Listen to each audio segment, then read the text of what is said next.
Hi, and this is going to be a tutorial video for how to kill Pyralos, who is the second stage of the raid attunement.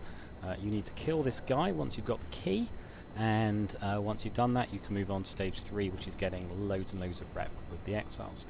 So this is not a terribly difficult boss.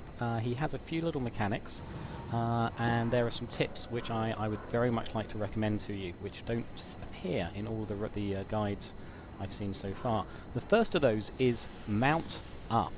Get yourself on a mount and stay on it as much as you can. Now, what's going to happen is this guy sits in the middle and we don't directly DPS him. Around the outside, you can see me at the moment using some fire extinguishers. Yes, that's a bit cheesy. When I use a fire extinguisher, it knocks him down, he takes a chunk of damage. I put the boot in a little bit more with a bit of quick DPS, and then I jump out as quickly as I can. Now, when you use the fire extinguishers, you have to press down the action button and keep it for a very long time. And this is a problem because, as you can see, fire goes round and round the arena.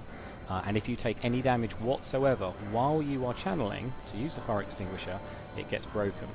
Now, some people say you need to time this, you need to chase the wave, you need to get behind it and start exactly as it goes past you. I've tried that, and I think that is a perfectly valid approach, but it's very, very fine. A much better approach, in my opinion, is to wait until the wave has finished, and then he goes into a second type of damaging ability, which, as you can see, is a conal attack.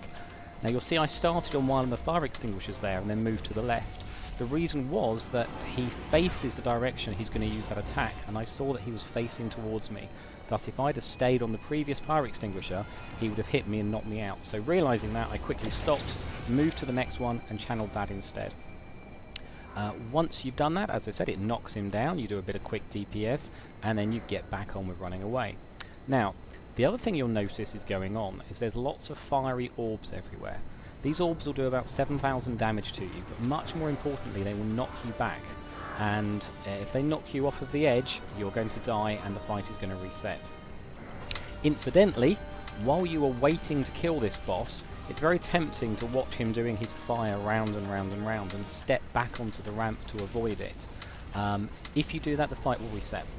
Any time you've walked onto the platform and you come off again, for any reason, the fight resets, and it takes him about 5 minutes before he comes back again. So these orbs will knock you flying, and as the fight goes on, you'll find that there are more and more of them, and they're getting very difficult now to avoid, particularly while you're running away from that wave of flame that's going round, and simultaneously you're trying to click on the fire extinguishers. Now, I would recommend that when you do the fire extinguishers, to try to not do them sequentially.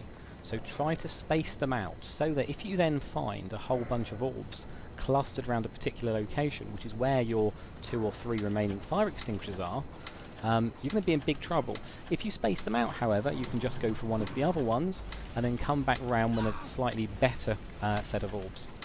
Now, you'll see there that I just got clipped by that fire, and getting clipped knocked me out, so I've had to start again. Fortunately, he hasn't started doing his flame round and round attack, so I've got time to get the fire extinguisher done and get some DPS on. Right, so you continue doing this until he dies. It takes 6 in total.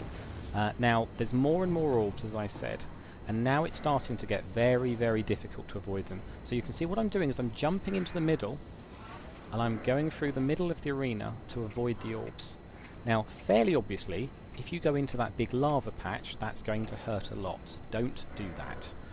On the other hand, when you're down there, you should be taking some ticks. Whoops! You should be taking some ticks of a dot.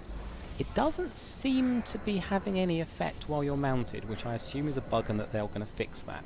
But for now, you can go down there on your mount and you're going to be fine. So, keep DPSing, don't go down any longer than you need to, avoid the orbs, avoid the flames. If he does his conal attack, make sure it's not pointing at you, and DPS him until he's down to 0, and then he's going to die. Really, really important thing to remember is when you finally kill him, make sure that he's going to drop a like a little heart or a soul.